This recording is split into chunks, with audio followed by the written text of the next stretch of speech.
Yeah, we're in a slump.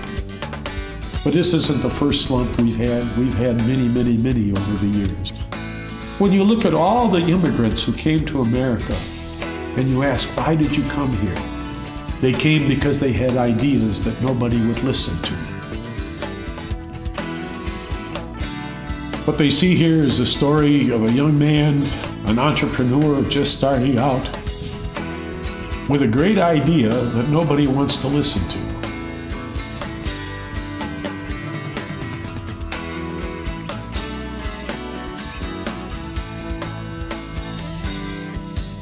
It's a really great story, appropriate for this age and every age, of how great industry is born of a simple idea by a young kid and how they find their way to greatness through that idea.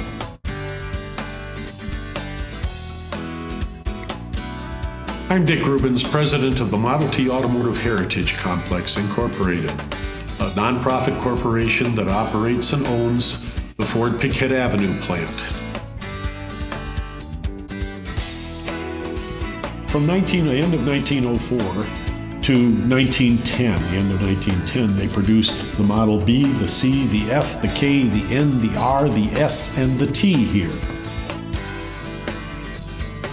Well, Mr. Ford was really shaped by an event early in his life when his father took him out for a carriage ride. And they passed the steam engine in a farmer's field. His ideas of being a farmer went away. Clara Bryant would later become Clara Ford. They got married. They would have their own farm. Within a year, a machine shop grew on that farm, and that was the only thing that ever grew there. From 1891 to 1896, he'll build his quadricycle, his prototype car. In 1899, he builds his first company, the Detroit Automobile Company. It will fail. His second company, 1901, the Henry Ford Company, he can't get along with the board of directors. They believe that cars are big, expensive playthings for the rich, never will amount to anything practical. His third company, Ford Motor Company, that catches. And they begin in an abandoned wagon manufacturing firm down on Mack and Buffet. They'll outgrow it in 3 months. They'll pay the landlord in stock to build a second story while he and John Dodge come here and select this 3.1-acre site. They'll build this factory in 1904. And they'll begin the great odyssey of big business. We're involved in the creation of a great world-class historical museum. I am Pat Linklater, the Director of Guest Services here at the Ford Pickett plant. Henry Ford himself was noted as being the businessman of the 20th century, the Model T being the invention of the 20th century. But it all took place here. This is the site. This is where it all began. What can they see? They see and they hear and they can touch and they can read everything that made this particular building basically the font of automotive history. We wish that the first floor were available to us, but we realize that we have to have a steady stream of income, and that's why we lease out the first floor. Tenants on the first floor who help us defray the costs of the operation, General Linen being the primary tenant there. Founded in 1919 in Detroit, their first delivery truck was a Model T C-Cab. What a great tenant to have here. On the second floor, that is Executive Row when you come in the door. Executive Row of a business that's over 107 years old. What Ford did, who he did it with, how he affected what became the car.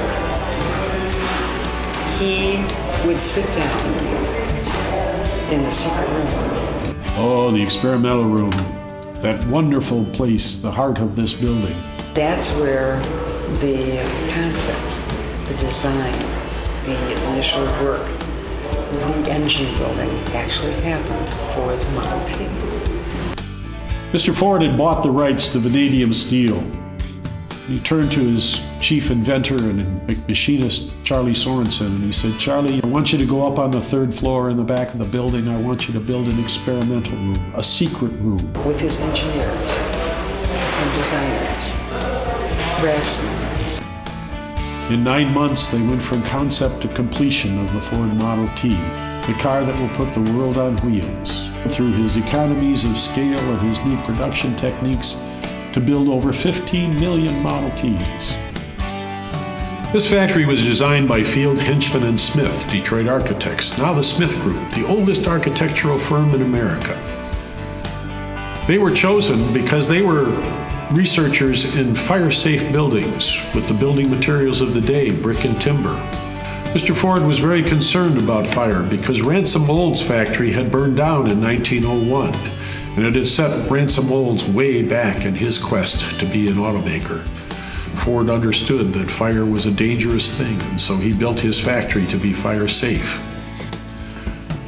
The brick enclosed staircases, the way the timber is put together, the iron caps on top of the posts, even a sprinkler system. The firewalls, which penetrate the roof, the double fire doors, automatic fire doors. These were all things that Field, Hinchman and Smith put into this building to safeguard it against fire. This building would be sold to Studebaker Corporation in 1911. Studebaker would build cars here from 1911 to 1933 when they went into receivership during the Depression. And they pulled all of their assets out of Detroit back to South Bend. In 1935, 3M Corporation would come into the building.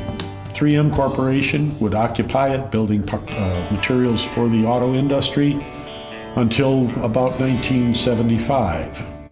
At that time, it became a cold storage warehouse. Cadillac Overall Company used it as a warehouse, and then Heritage Investment Company bought the building for a warehouse.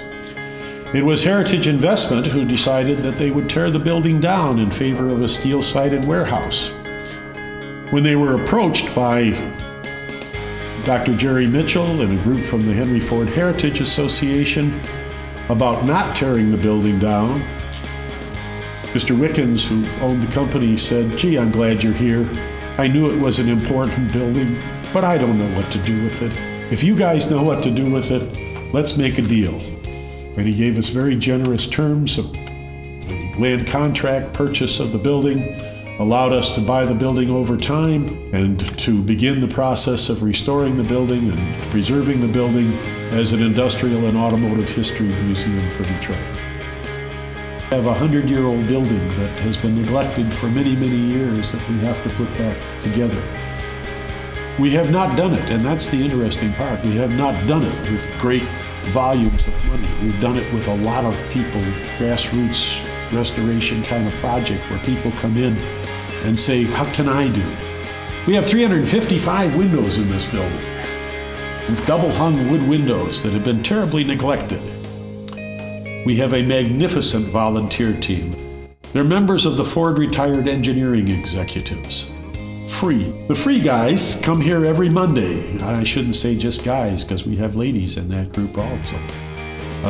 They come here every Monday, and they spend 6-8 hours here working on the windows in the building. It takes 55 man-hours per window to restore, and they're doing 355 windows as a very methodical, dedicated process of restoration. They went to the Department of the Interior and the Park Service and got the specifications for restoring wood windows. They're engineers. They looked at that, improved upon the processes. They've got a production shop downstairs that they've set up. They went out and got all the equipment, material, put together the workbenches and the workspaces, and they are tackling this mammoth project.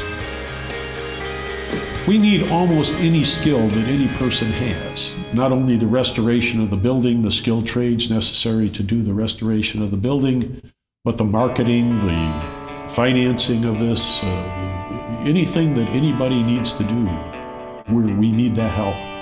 We love volunteers. We need volunteers. We always need volunteers. Whether you're a graphic artist, a photographer, if you do construction work, If you love working with Windows, if you've never worked with Windows but thought maybe I could do something with Windows, we'd love to have you come down. Interesting, the people who come here and try things that they have never done before, but they always wanted to do. And they come in and they try their hand and they find, wow, is that cool? We've done the facade of the building. We wanted to make a statement that we were here and that we were preserving the building. We've spent the last few years involved in putting the life safety systems into the building. This was a 1904 building. Modern codes for a place of assembly, not a factory, require all kinds of devices, the emergency lights, the fire detection equipment, fire sprinklers.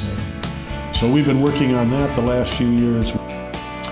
We've hired preservation architects, industrial archaeologists, building conservators, exhibit planners, exhibit designers to begin the process of surveying what was here when Mr. Ford was here and how are we going to prepare the exhibits to demonstrate what was done here. That's all pretty much work completed. We're about to put a roof on the building. The roof needs a lot of help, and so this over this next few months we'll be putting a roof on the building, and we'll be redoing the electrical system. And in that electrical system we've had some really wonderful help. Curlin Lighting Corporation of Detroit, Michigan, founded in 1895, a third-generation family-held business, has donated the 215 original light fixtures for the building. They're recreating those original light fixtures. It will look as if it was the original globe light with the carbon arc core. It's on the LED. This will be so efficient that our bills will be very minimal because all the lighting will be LED and all the system that we can adjust accordingly. Motor City Electric Company is helping us design and rewire the building, put in new transformers and all of those things. DTE Electric, the old Detroit Edison Company, is also providing technical assistance and guidance, helping us get that done. Public Lighting Corporation has been helping us. Just a lot of people have come together to say this is a very neat project and how can we be of assistance in making this come to life. 3 years from today, we're going to be in a much better place. If we can get all of the internal and the external mechanicals up the way we need them done, that will be a huge move forward. What we have been doing for the past 7 years is encouraging and instituting more and different events. There's a parade, let's call it PIP. Oh, we're having a fancy dinner party celebrating something from the 20s. Oh, let's call it PIP. We have held bar mitzvahs, funerals, weddings. We've become quite the wedding chapel. This is one of the amazing stories of this place. We even have one gentleman who came here with his bride and proposed before a Model T. Right now we're also looking forward for the new year of working with Henry Ford system. And we are going to start bringing patients over and actually have the patients come through the Ford Paquette. It's an outreach. We do a profound amount of community work, which we love to do. We work very closely with all of the local colleges and universities, whether it's for their automotive departments, for their graphic art departments, and for their photography departments. We had the World Conference of Automotive Museums, and we hosted one evening event. The Europeans did not speak above a whisper through the entire evening. Why doesn't everyone get excited? They said they don't get excited because this is the cathedral of the automobile. This is the cathedral, not my words, his words. So when Europeans come over here, this is the Holy Grail. Some have said, well, does it really exist? Yes, this is it. I want to have a classroom that's downstairs, maybe on the first or the second floor, so that automotive students have to come here for 6 weeks to learn the history of the automobile. I don't care if it's Ford. We celebrate every vehicle that was ever created. You cannot design if you don't know where you came from. Everyone who reads about a car that's static, you have to come in, and we will bring you in. By the time you leave this building, you know that you have experienced something that you may never experience again. This is living history. Now, we are only open from April through the weekend before Thanksgiving. The volunteers keep working throughout the year. We do have fun here. It's a great deal of hard, expressive work. And if you're willing to take on that kind of volunteerism, that's what you do. One of his slogans was, "I'm looking for a lot of people with the infinite capacity to not know what can't be done." And those are the kind of wonderful people that we love to have come here, who have an idea, a spirit of innovation, a spirit of creativity. We like to think that the spirit in this building is one of can-do. Everyone should have one magnificent obsession. That obsession can be that which keeps you going forward, that which gives you light, delight, drama, emotion that you can't possibly know where the source is coming from.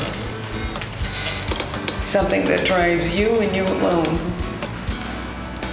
But it has to be shared. It has to be one very grand passion. Probably the biggest motto that Mr. Ford lived by. If you think you can do something, or you think you can't do something, you're right. Instead of asking, why can't we do this, we should ask, why not do this? Because that spirit vaulted Mr. Ford into the premier industrial complex of the world by 1923, just 20 years into his business. And you got to think about it. Just 20 years, he was a world power. How that could change Detroit once again, and how that can change America once again.